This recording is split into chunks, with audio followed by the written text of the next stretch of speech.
जो आज बजट दिया हरियाणा सरकार ने, मुख्यमंत्री जो वित्त मंत्री भी हैं, उन्होंने कहा बहुत लंबा बजट पड़ा, जिसका कोई बजट से कोई बहुत ज़्यादा ताल्लुक नहीं था इन चीज़ों का, वो पढ़े। तो जो हमारे यहाँ है ना, खोदा पहाड़ निकली चुईया, इतना लंबा बजट पड़ा, बजट में कुछ नहीं। क्योंकि जो नया बजट जो है 2 लाख इन्होंने दिया है, 2,23,658 करोड़, और पिछले साल था ये 2,05,017 करोड़। उन्होंने कहा भी हमने बहुत बढ़ा दिया। इन्फ्लेशन बताई नहीं उन्होंने कितनी बढ़ चुकी। 5% तो इन्फ्लेशन बड़ी है, सब मानते हैं, है तो ज़्यादा उससे, तो कोई नेग्लिजिबल इंक्रीज इन ब्लड आया, ये बजट आया है। गवर्नमेंट जो है इंटरनल डेप्ट 76,250 करोड़ ले रही है, जिसमें repayment of debt including interest 65,667 और प्रिंसिपल उसमें हो जाएगा 65,667 करोड़ है। प्रिंसिपल जो है 36,101 करोड़ प्लस इंटरेस्ट 29,566 करोड़। तो इसका बचा क्या इनके पास? तो लिया है 76 करोड़ इन्होंने, तो उसमें तो बचा तो इनके पास 10 करोड़ ही है, सॉरी 10,593 करोड़ बचे। तो कुछ उसमें क्या होगा? अदर एक्सपेंडिचर के लिए तो कुछ बचा ही नहीं है। देखो, जो भी विकास के पैमाने होते हैं वो एजुकेशन, हेल्थ, एजुकेशन में इन्होंने एलोकेट किया है 22,914 crore for primary and secondary and higher education के लिए। टेक्निकल आईटीआई सब उसमें, हाँ, सब हो गया ना उसमें। तो एक्सपेंडिचर जो एजुकेशन पे जो है कुल 1.9% ऑफ GSDP किया है, जबकि न्यू एजुकेशन पॉलिसी कहती है 6% खर्च करना चाहिए कम से कम। ये तो इनकी गवर्नमेंट ऑफ इंडिया की न्यू एजुकेशन पॉलिसी है। 6% की बजाय खर्च कर रहे हैं कुल 1.9%। इसी प्रकार से हेल्थ में इन्होंने रखा 14,007 करोड़, वो कुल जो है 6.2% है बजट का, टोटल बजट का। There is a national health policy required the expenditure of health should be more than 8% of budget expenditure. Budget जो है 26-27 का और इसके लिए 1.1% of GSDP on health against 2.5 under national health policy 2017। जो 2.5 GSDP देना था उनको, उसमें उन्होंने दे रहे 1.1। जो टोटल बजट का 8% कम से कम देना चाहिए, उसमें दे रहे 6.2। इसी प्रकार हेल्थ में, एग्रीकल्चर में भी ये कुल 4.8 टोटल एक्सपेंडिचर का दे रहे हैं, लेकिन 70% पॉपुलेशन तो एग्रीकल्चर के है। तो कोई नई चीज़, कोई यूनिवर्सिटी या कोई ऐसा कोई वो नहीं ला रही है। इन्होंने बहुत किया कि हमने संकल्प पूरे किए हैं। संकल्प जो है लाडो लक्ष्मी योजना का था, इन्होंने 18 से ऊपर और 60 तक हम सबको देंगे। इनका घोषणा पत्र है, देख लो उठा के, उसमें बनते हैं 82,50,000 और 82,50,000 को 2,100 रुपये देंगे तो एनुअल बजट बनता है एक्सपेंडिचर 20,000 करोड़ का। लेकिन 6,500 करोड़ रखे हैं इन द बजट, कुल 6,500 करोड़ रखे हैं। तो इसका मतलब आपको देख रहे हैं 5,000 करोड़ रखा था, 634 इसका हाँ, कुल कितने? 5,000 करोड़ रखा था, 634 करोड़ दिया सिर्फ। 634 करोड़ दिया है 5,000 करोड़ में। और इसका मतलब है 67% of female has been excluded from this scheme.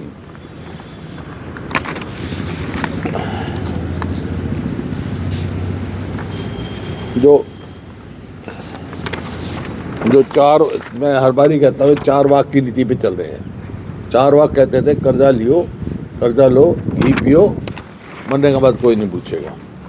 Internal डेप्ट 3,91,435 करोड़ इन्होंने बताया 26-27 में।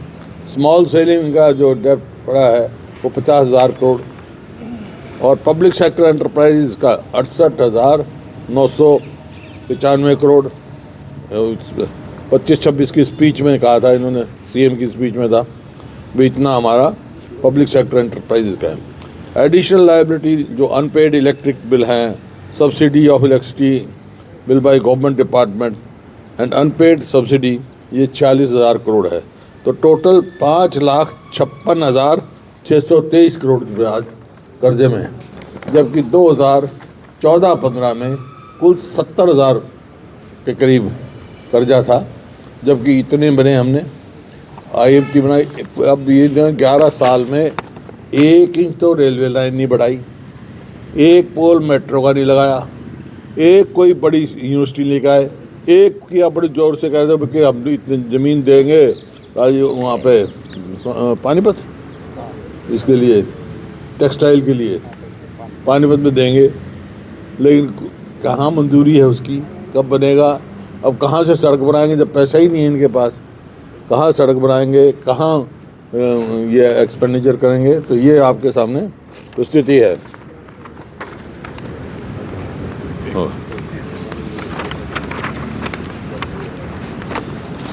जो total repayment of loan and advances जो है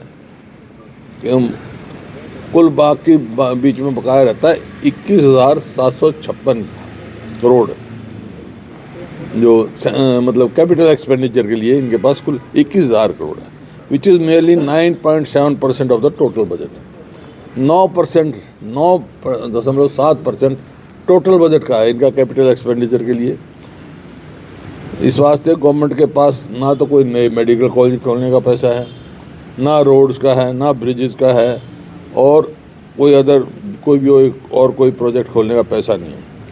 टोटल जो एक्सपेंडिचर 26-27 में capital expenditure just 28% of the total borrowings, total borrowing का ही खर्च कर रहे हैं और कुछ नहीं कर रहे हैं। तो इस वास्ते बिल्कुल जो है आर्थिक तौर पे ये प्रदेश जो है बहुत गंभीर स्थिति में जा रहा है। हर साल कर्ज ही बढ़ाते रहते हैं, उतारने का नहीं बात करते। बात करेंगे 2014-15 की। 2014-15 में देखो कर्ज कितना था और काम कितने हुए। 2005 से पहले ही नहीं बताते कितनी गुना हमने पर कैपिटा इनकम बढ़ाई। 2014-15 में तो पर कैपिटा इनकम के हिसाब से पूरे देश में नंबर 1 था हरियाणा, इन्वेस्टमेंट और एक्सपेंडिचर में, और इन्होंने कितने गुना बढ़ाई? हमने तो कई गुना बढ़ाई, इनके दो गुना भी नहीं बढ़ी 10 साल 11 साल में। तो ये विफल सरकार है। और ये जो कहते हैं ना, बहुत बड़ी बड़ी बातें कहते हैं हमारे यहाँ गाँव तक की बात है, 2070 तक 2047 नहीं 14, पहले 14-15 की बात करते हैं, 2047 के बीच में बात ही नहीं करते। हम क्या कर रहे हैं? और फिर 2070 तक बात करेंगे। 2070 तक तो भाई ना तम न रहना ना हम न रहना। हमेशा इस्राइल का करते कह रहे कि जरूरत के हिसाब से कर्ज लेना पड़ता है, उसको चुका भी दिया जाता है। कहाँ चुकाया? बढ़ रहा है ना, कर तो बढ़ रहा भाई। करने के लिए पैसा नहीं। पिछली बार 5,16,000 करोड़ था, अब 5.5 लाख क्रॉस कर रहा है। प्रति व्यक्ति आय का भी जिक्र किया मुख्यमंत्री ने कि 3 लाख समथिंग जो है वो प्रति व्यक्ति आय हरियाणा के। वही मैं आपको बता रहा था। आप देखो पहले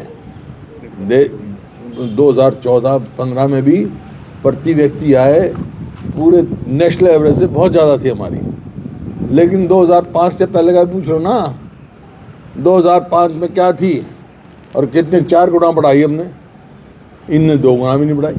सरकार नदियों के पानी में अपना हिस्सा मांग रही है। क्या जो नहरी इंफ्रास्ट्रक्चर है वो हरियाणा में डेवलप किया गया है? यदि पानी मिल भी जाए तो पहुंच पाएगा लोगों तक? है क्यों? ये प्रयास नहीं हो रहे सरकार के। जैसे ये अपना हासीपुटाना बीमल हासीपुटाना जो है नहर, वो खुली हुई है, उसमें और कोई किसी का हिस्सा थोड़ा ले रहे हैं, हम अपना हिस्सा ले रहे हैं। वो पंचर नहीं होने देते, कोर्ट में पड़ा है, अब तक पंचर में वो स्टे वेकेट नहीं करवाया इन्होंने, 11 साल हो गए। इसी प्रकार से दादूपुर नल भी नहर का जहाँ पानी बढ़ाने का काम है। अब मुख्यमंत्री जी वहाँ पंजाब में तो जा रहे, वहाँ जाके एक बार भी जिक्र नहीं करते कि हमारा पानी दो, SYL का पानी दो हमारा, और मतलब पूरा हिसाब से हमारा हिसाब करो। अब बल्कि और नई स्कीम चला रहे हैं कि थ्रू पाइप हम राजस्थान में भेज देंगे पानी। हरियाणा कहाँ जाएगा भाई? अभी बीते दिनों रावी ब्यास वाटर ट्रिब्यूनल ने हरियाणा का दौरा किया था। उन्होंने नहरी पानी के उपयोग की और डिस्ट्रीब्यूशन को जांचा था। उसमें यही बात सामने आई कि हरियाणा के पास क्षमता नहीं है नहरी पानी लेने की। मैं बता रहा हूँ, नहर खुदी हुई है ना, पंचे नहीं खुलना है जो बीमल हाथ से उठाना ब्रांच में क्यों नहीं सुप्रीम कोर्ट ने स्टे क्यों नहीं विकेट हरियाणा में SYL खुद ही नहीं, हरियाणा में SYL पूरी खुदी हुई है, पूरी खुद ही है। पूरी खुदी हुई है, क्यों नहीं रखरखाव करते? NBK आप बढ़ा सकते हो, कैपेसिटी बढ़ा सकते हो। ये मेरे को मंजूर नहीं है, ये बात नहीं है। हमारे पास कैपेसिटी है और हमारा पानी पूरा मिलेगा तो हम पूरा यूटिलाइज करेंगे। बीबीजी राम जी योजना कह रहे थे कि किसानों को 125 लेकर दिन का तमाम रोजगार बातें दे जो है वो देंगे। कही गई है, मुख्यमंत्री की ओर से अलग से बिजली डिस्कॉम खोलने की बात की गई है, और भी तमाम बातें कही गई है, क्योंकि कहा जा रहा था कि किसानों के लिए क्या किया है किसानों का? आज सरसों आई हुई है ना, पता करो क्या भाव बिक रही है। 6200 रुपये MSP है। किसान किस भाव बेच रहा है? जाके आज मंडी में जाओ, नहीं चंडीगढ़ में बैठे रहो, पता करके मेरे को बता देना, मैं परसों आऊँगा। डेली जाते हैं, बिल्कुल जाते परसों तो कल बता करके परसों में आऊँगा ना, वापस बता देना मेरे को। बिल्कुल बताएंगे। फिर यहीं इकट्ठे हो, फिर ईमानदारी से बता देना क्या भाव मिल रहा है। जो ना धान की MSP मिल रही, ना है सरसों में नहीं मिल रही, बाजरे कहीं भी MSP नहीं मिल रही। 24 फसल की कह रहे MSP दे रहे हैं, 24 फसल के नाम नहीं पता। और क्या हम किसान की आमदनी दुगनी करेंगे 2022 तक? आमदनी कहाँ दुगनी होगी, लागत दुगनी होगी। आज भी वैट कम नहीं किया इस पर, डीजल पे किसान के वैट कम कर दिया, कोई वैट पे कर दिया, और स्टेटों ने वैट छोड़ भी दिया। तो यह है किसान के हित की एक भी फैसला सरकार ने नहीं लिया। मुंडा साहब, जो बजट बीबीजी राम जी योजना के लिए सरकार ने रखा है, क्या 8 लाख रजिस्टर्ड मजदूरों को 125 दिन रोजगार मिल पाएगा? 8 लाख रजिस्टर्ड मजदूर हैं। जी। पिछले सालों में कितना दिया इन्होंने? 2100 लोगों को दिया है 100 दिन का रोजगार, जबकि 100% जो है सेंट्रल गवर्नमेंट ने देना था। इन्हें 10% इंफ्रास्ट्रक्चर देना था, जो जैसे कोई उसमें है इंफ्रास्ट्रक्चर के हाँ इंफ्रास्ट्रक्चर के लिए। बाकी मजदूरी तो केंद्र सरकार ने दी। अब 60-40 हो गया, अब तो 100 भी नहीं दे पाएंगे। और क्यों 40% इनका 10% ही नहीं जुटा पाया ये प्रदेश, तो 40% कहाँ से उठाया? मुद्दा साहब, युवाओं के लिए काफ़ी बातें करते हैं, युवाओं रोजगार को लेकर लगातार आप सवाल भी उठाते हैं। बजट में भी जिस तरीके से मुख्यमंत्री ने कहा कि AI का प्रशिक्षण दिया जाएगा और 1 लाख युवाओं को रोजगार देने की बात कही है उन्होंने। बताया ना भाई, गांव में मिसाल है, थोथा चना बाजे गाना।